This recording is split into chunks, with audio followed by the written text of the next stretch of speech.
Yo! Bears have officially dropped 7 in a row. A 38-13 ass-kicking out in the Bay Area yesterday as the Bears dropped to the 49ers.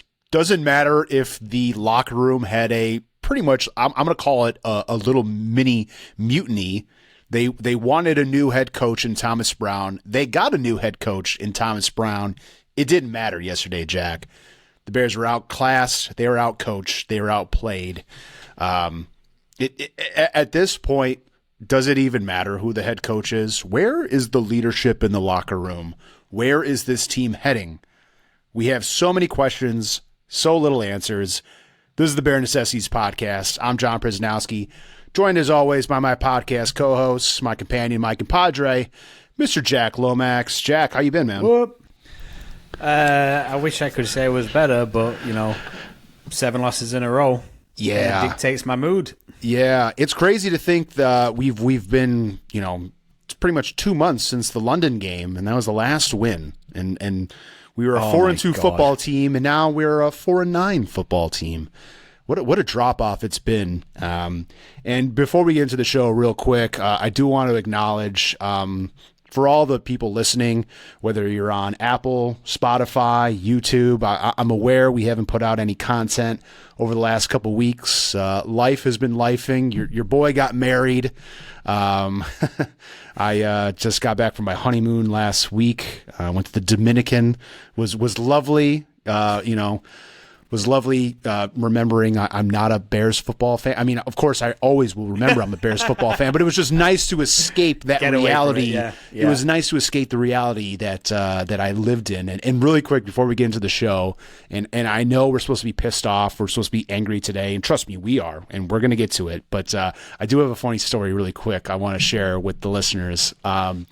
So I'm on my honeymoon in Punta Cana in the Dominican, and we were told that on Thanksgiving that we were going to be able to watch and stream the Bears-Lions game, right? So the Spanish broadcast of the game is not working. It was the most interesting setup I've ever seen.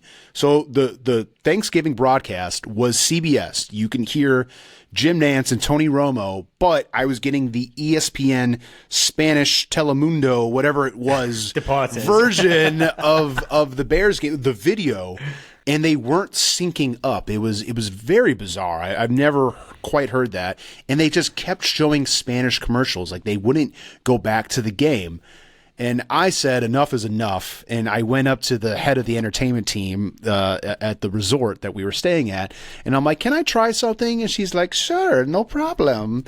So I literally went on this Dominican laptop and I illegally streamed the Bears-Lions game on Thanksgiving.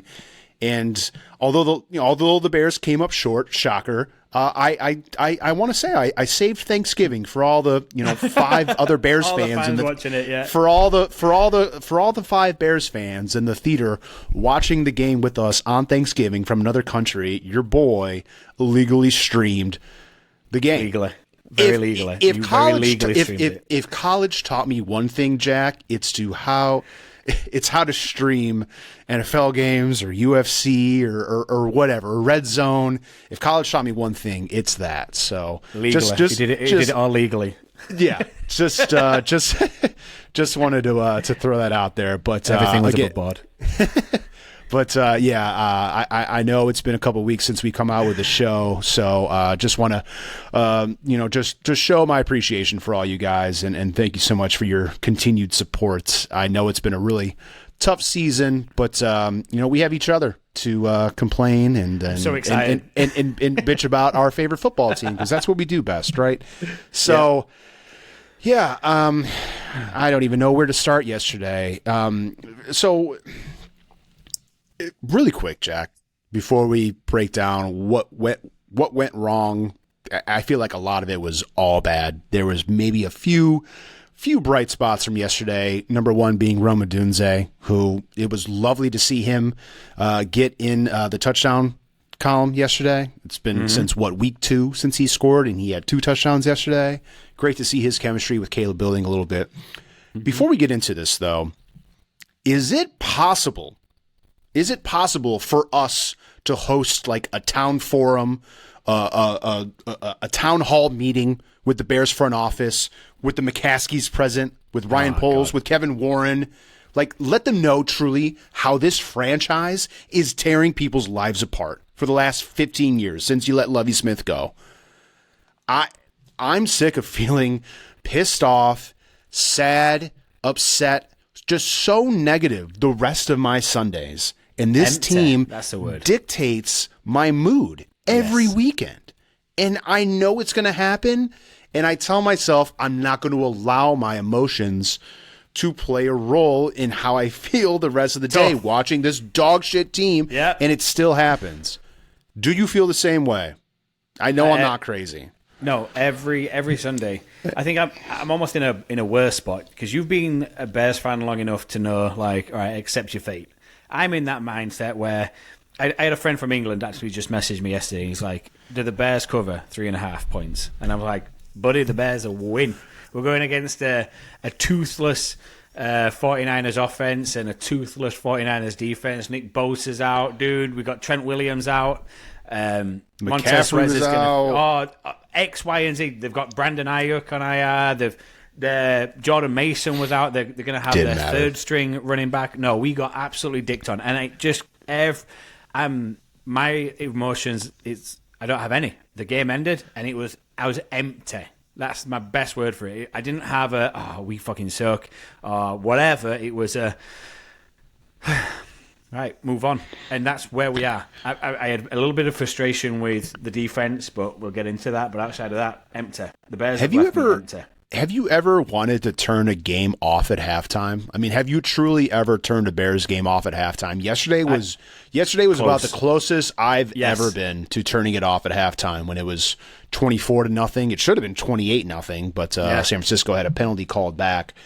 I just find it just so infuriating that, I mean, all the reports coming out of Detroit from, the Bears just last second blunder against the Lions and the chaos in the locker room following that game, the yelling and screaming at Eberflus. It's been documented that a lot of it was from Jalen Johnson. So cool. Eberflus is out of the building. Now here comes Thomas Brown to give this team some pulse, to give this team a little bit of life, a little bit of juice. And that's how they came out yesterday. Just head scratching.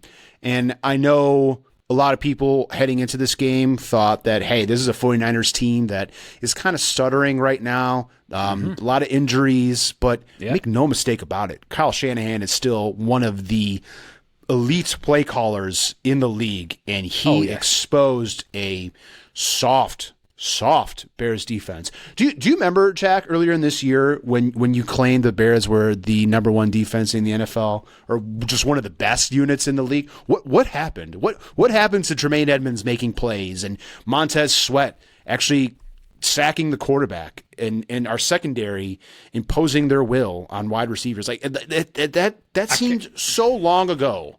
Yes. I want to know where that defense went because they were not present yesterday. I'd say right now, any single person that I'm friends with who does fantasy football, who I talk about with football, have all said the same thing to me, like, what happened to the number one Bears defense, Jack? I'm like, if I had a fucking answer for you, I'd tell you. I have zero. I have no idea. Jalen Johnson's been out on the field, and he's been phenomenal. He lets a few passes in now and again, but outside of that, he's been great. Jaquan Brisker's been injured, or quote-unquote injured. We don't even know what the deal is with that anymore, with all his interesting tweets that he sent out. I mean, Kyler Gordon, I love Kyler Gordon. I think he's phenomenal. I think Gordon's a good player. Tremaine Edmonds has disappeared. You're right. He hasn't done anything. So Montez Sweat, average. So we talked a little bit about this off air right before we started recording the pod. And, Thomas Brown all week talked about being violent on both sides of the ball. Where was that yesterday? I didn't see any of that. Also, this 4-3 defensive system that Matt Eberflus installed with the Bears, it doesn't work when you don't get to the quarterback, when you cannot Correct. consistently pressure the quarterback. And the Bears are struggling at sacks. Montez Sweat is not having a great year. And I know his body isn't at 100%, but we need him. We need him to play consistent ball. We need him to be, Yes. a monster in the backfield like he was last year. This 4-3 system doesn't work and doesn't help the linebackers out and does not help the secondary out when you can't get to the quarterback. Correct. So that's a huge thing that whoever the new head coach that comes in needs to figure out. And maybe the Bears need to go back to a 3-4. Maybe they got to switch all that up. It's really frustrating because, like you just said, some of the names you just listed of Jalen Johnson, of Kyler Gordon, like both of those guys really are good, solid players. And I do think Sweat still has really good days ahead of him. I think he needs to get his body right. Something isn't right. I do think that that has given forth to why he's struggled so much this year. But he needs help on the other side. Like DeMarcus Walker isn't it clearly. So just such a frustrating year. And it's I know the schedule has really played a part in it, but the Bears have competed. They have shown signs of life, of being able to fight, but it takes too long. It is taking too long. We have to be the worst first quarter team in the whole league. It's not even close. It's not even close. Truly, when's the last time the Bears have come out and scored first? Scored a touchdown in the first quarter, and won the spread in the first quarter against any team. I don't think it's happened all year. Maybe against the Titans. No, it didn't happen against the Titans. It did not. It did not. It's just so bizarre and it's puzzling, and I don't understand it. Also, speaking about the offense struggling right out of the gates. Yesterday, the drop passes from Komet. Oh, at the beginning? The 2-point conversion, Komet. Keenan dropped the ball. DJ dropped the ball. DJ, yeah. Jeez. Oh my God. We're asking our rookie to do a lot. And I don't think that was by any means one of Caleb's better games yesterday. No. It wasn't.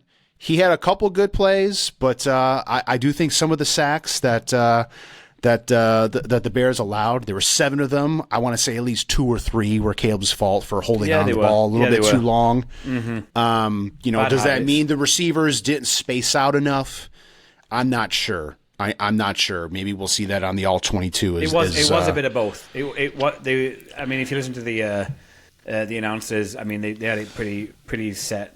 They were talking about how that defense was just giving Caleb just the most mixed messages in reads going. Oh, yeah. Like they'd line up for man, and then they'd be on zone, and they're passing off the defenders, passing off the receivers, and it was just hard to read. It made Caleb sit in the pocket longer than he needed to, and it gave them. But again, that's quality coaching from a defense that knows Caleb struggles when he's having to hold onto that ball a bit longer than he should do. I did not want to fall into the trap of the Bears can cover this number. I think the number, the spread, the whole week was 4.5, 5.5, and then it dropped down all the way to 3 right before kickoff. Yeah. And I tell you all the time, I have one rule, number one rule: I never bet on the Bears because you just literally get double kicked in the nuts. Your heart wants the team to win. But your wallet also needs them to win, and it never comes through. No. It never ever comes through. So it's literally a double kick in the nuts. And I tell my good friend Josh Perkins, and several others that all were salivating at that number, thinking the Bears will compete in this game, and I just knew better. San Francisco, despite their record this year. They were still the NFC representative last year in the Super Bowl. Mm-hmm. This team has had sustained success. They are a well-run organization. They are exactly what we strive to be and have no idea how to obtain or achieve it. So to think that we were going to travel out to Levi Stadium, which is a very hard place to play in the Bay Area. That's a very hard place to play. To think that we were going to go out there and somehow miraculously upset the 49ers, I just didn't see it. I didn't see it. Yeah. I truly think we have a better chance of upsetting someone in our division in the NFC North than going out to Santa Clara and beating the faithful, beating the 49ers. Like I just didn't buy it, and I'm glad I stayed away. I really am. What it frustrates me as well. I keep seeing this stuff, and I know we're talking about the Bears, but Kyle Shanahan, if you follow the media with this, is on the hot seat. How is that man on a hot seat? They're talking about him potentially being a candidate for the Bears if he gets fired. I'll take that man any day of the week. Did you hear what he said after the game? He shut that shit down immediately. He's like, I think he said something about, or someone brought up the speculation of like, him being potentially traded as head coach, and he shut that shit down immediately after the game. He's like, I don't want to be anywhere other than here, or something along those lines. I mean, Adam Schefter tweeted it out. So, that I think that ship has sailed, Bears fans. The pipe dream, and I of course, selfishly, I was part of that. I would love to have Kyle Shanahan be our head coach. Yeah, sure. Wow. We'll take him off your hands, 49er fans. But okay. But yesterday this whole week we were really hyping up Thomas Brown and how this was going to be an immediate lift, not having Eberflus there and all these late game situations that he continued to struggle at. We won't have to deal with that anymore. Yesterday wasn't on Thomas Brown, folks. Like, yesterday was not a Thomas Brown. Like, that was not on him. That was your players just getting their ass whooped. Both sides of the ball. Winning inside the trenches, something that this team knows nothing about. Off-season blueprint, because, it's December 9th, and we're already looking to the off-season.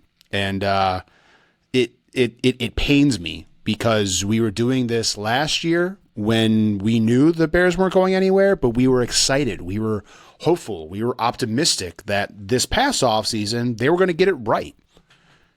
And we find ourselves here again. And if the Bears continue to lose down the stretch, which most likely they will, because if you guys look at the schedule, it does not get easier. We play on Minnesota this upcoming Monday Night Football in Minneapolis, followed by a home game against Detroit, another home game against Seattle, and that'll be the last Thursday night football game of the year, I believe, on Amazon. And then we close out the season at Lambeau in Green Bay. So not the easiest 4 games remaining on the schedule. If the Bears continue to lose out, which rightfully so, I'm hard pressed to. I'd like to think they'll win one more game, but it is so painful to think that we won 7 games last year with Justin Fields, and we're going to win maybe 5 games with this roster this year. That shit hurts. Step back. Yeah. That shit hurts. That shit hurts. Improved. And as we continue to lose these games, Ryan Poles' seat will continue to grow hotter and hotter and hotter as the minute. I'm going to tell you right now, my take on this is I think Ryan Poles is already out. The fact that you had Mr. Warren himself in that press conference with Ryan Poles, that wasn't a show of strength for Ryan Poles. That was I'm stepping in, and Ryan Poles looked like the naughty boy. Like, he looked like the kid in the principal's office with his dad. Like, I know I've messed up. This is where I'm at. I think that was the worst body language I've seen Ryan Poles have since becoming Bears general manager. He looked like a defeated man last Monday.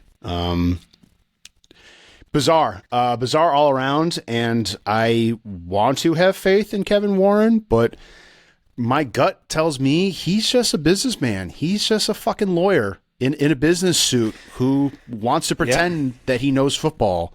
And little do we know, he might just be a more well-educated and more well-spoken Ted Phillips at this point. Because truly, do you? I don't know. I don't know. There's also reports. There's also reports all week about potentially that Jim Harbaugh was interested in the Bears job, which I'm sure there was a little bit of interest.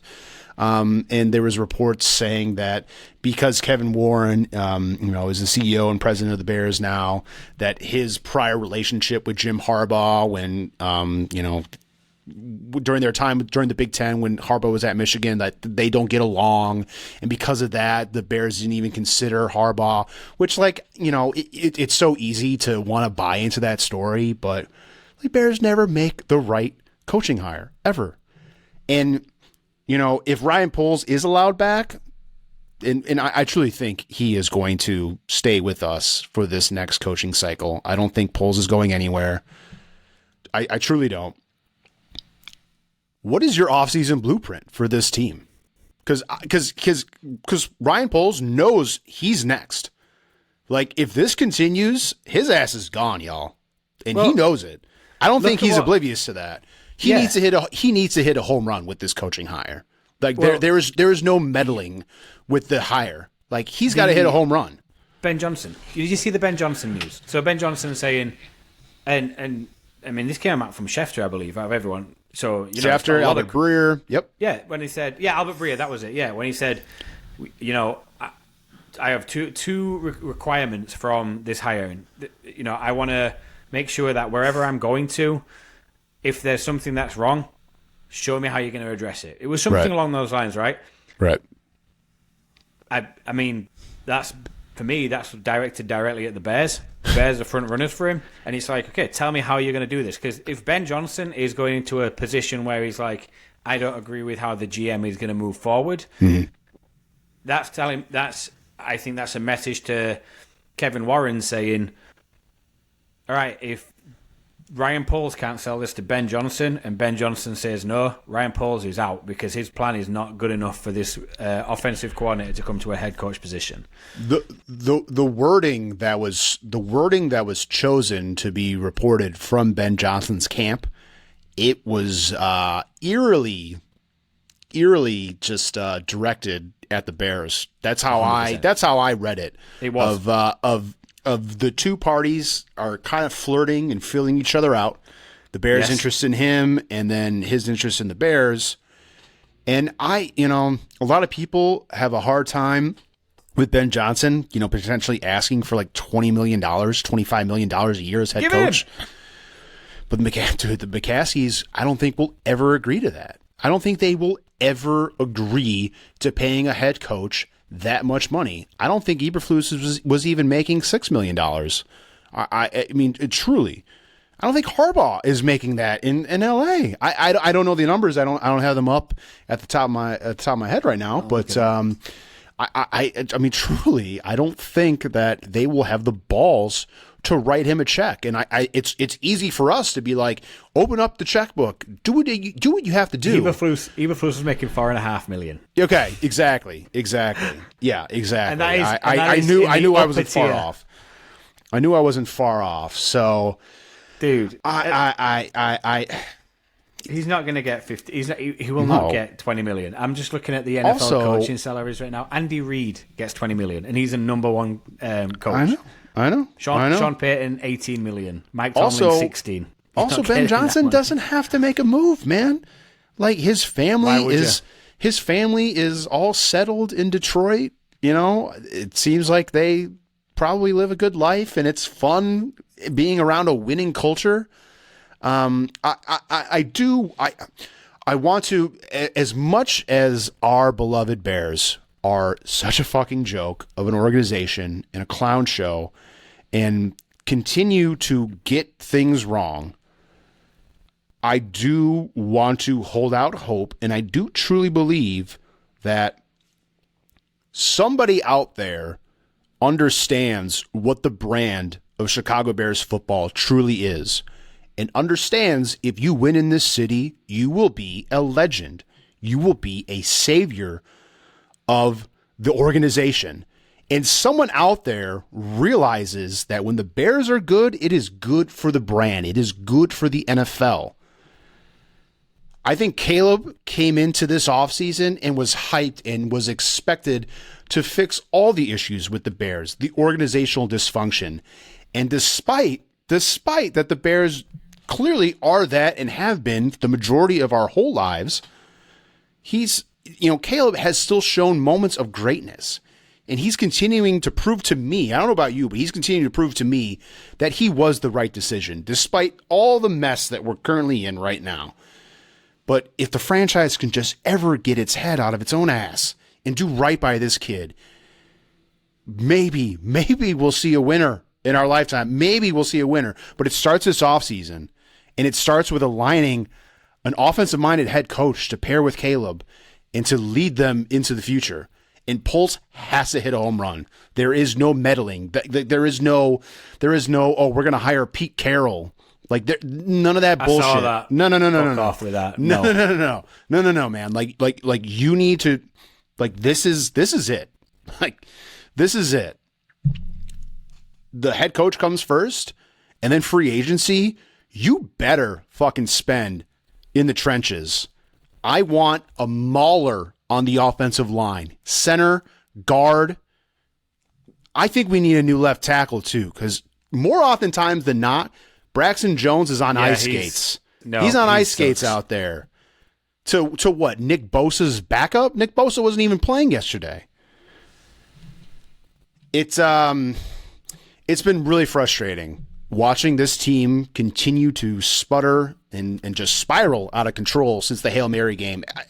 They are a different team. They are a different team since that play. I don't think they've been able to fully recover since that play. And going back to Ryan Poles,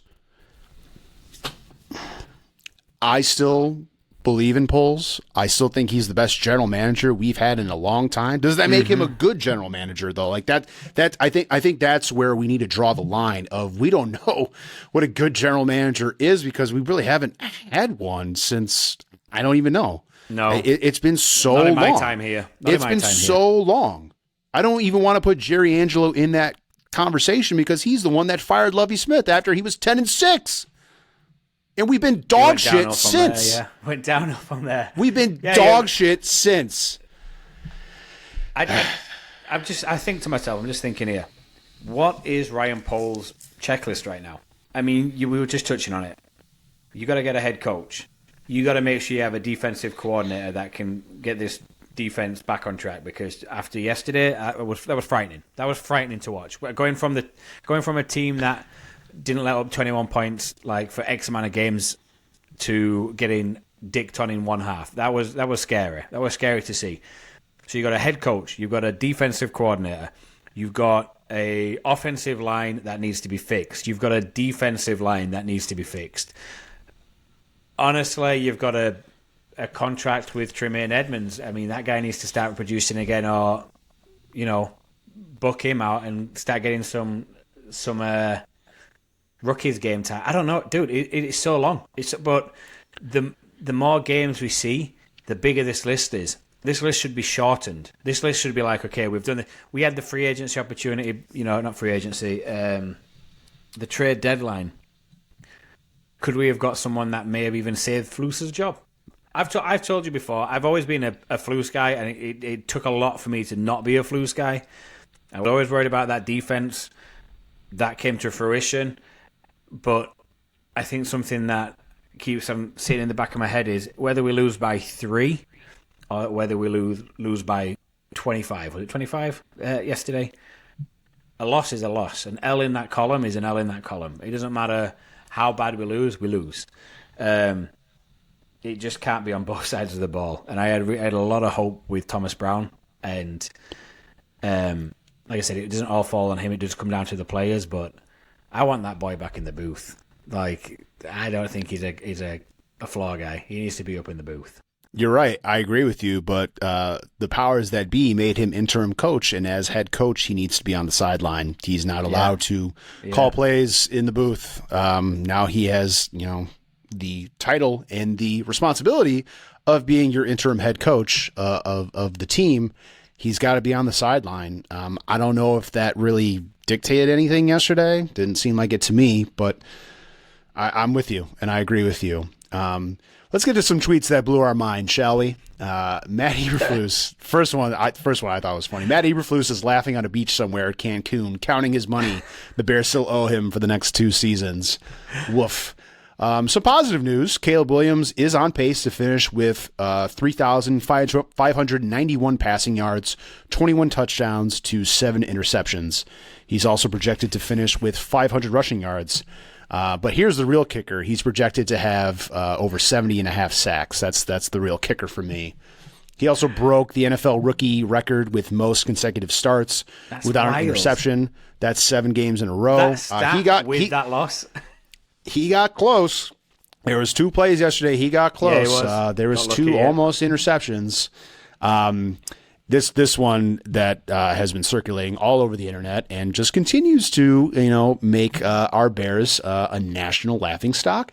The Bears 4 yards at halftime were their fewest in the first half this millennium. They had 4 total yards entering halftime to San Francisco's 320 total yards. Bears had -3 passing yards, and they had 7 total rushing yards. That equals 4. Woof. And lastly, the Bears still have not won a road game on a Sunday in almost 3 calendar years. That's 20 straight games. Again, the last quarterback to win in this spot for the Bears, you have to go all the way back to December of 2021 when Nick Foles took the Bears into Seattle and threw a touchdown to Demir Bird for the Bears to beat the Seahawks. I believe it was the day after Christmas in 2021. That was the last time the Bears won a road game on Sunday. I've got one for you. I think it was in the first half, but it was the Torrey Taylor, the good Aussie punter, had more punts than the Bears had total yards in the first half. Yeah. That was the one. Torrey Taylor had 5. I think Torrey Taylor had 5 punts in the first half to the Bears' total yards at 4. I don't think Caleb's text this offseason of, "Hey Torrey, I don't think you're gonna be punting much." I don't think that's held up very well. Aged well, yeah. Yeah, that is not aged well. So yeah, again, looking ahead to Monday Night Football with Joe Buck and Troy Aikman, and the whole country watching. Feelings on playing on Monday night. Like the whole country is going to watch this dumpster fire. I mean, are we going to be competitive? It is a divisional game. I think Brian Flores is going to probably learn a thing or two about the last time we played them just a couple weeks ago. Do we think that the Bears will even compete in this spot?